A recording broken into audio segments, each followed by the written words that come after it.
Paranaque. Yan yung po client natin, yung Innova. Gagawin po natin yung kanyang gauge. Papalitan natin ng LED. Yan, full pack po tayo ngayon.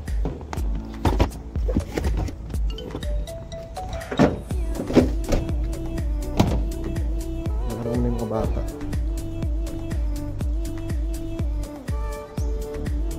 Ito po natin yung gauge na gagawin natin.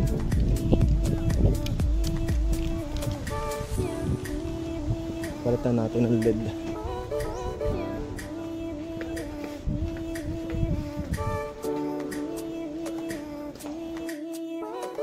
After po natin ng repair, T-Bot blinking, di ko na po nakuhanan to. On po natin.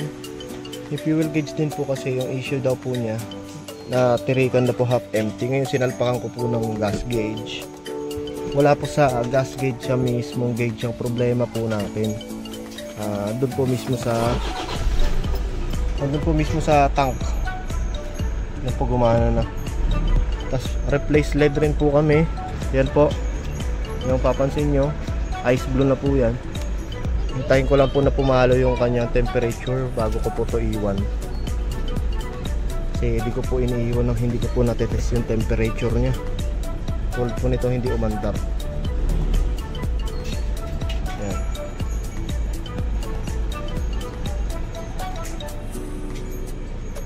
Hindi ko lang pumalo yung temperature.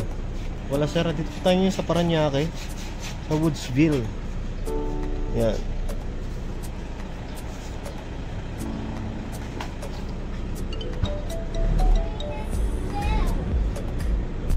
Diagnose lang din po natin para po ma-check natin yung engine niya kung may history. Hello po kayo sir, yan. Salamat po sa pag-welcome po sa atin dito.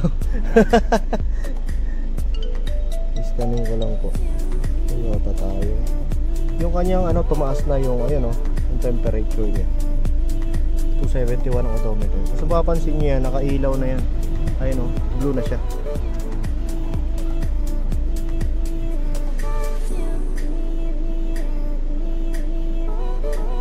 Toyota. May history siya ng brake switch. Hindi yung control module performance. Pero history na to siya. Wala naman siyang ibang error. Pakita muna natin kay sir bago natin i-delete. Yun ganda. Blue na Okay na po. Okay na po. Thank you po kala sir. Thank you po kay sir. Napakabait po, sobra. Mabait din yung gumagawa. Thank you po. Salamat po. God bless po.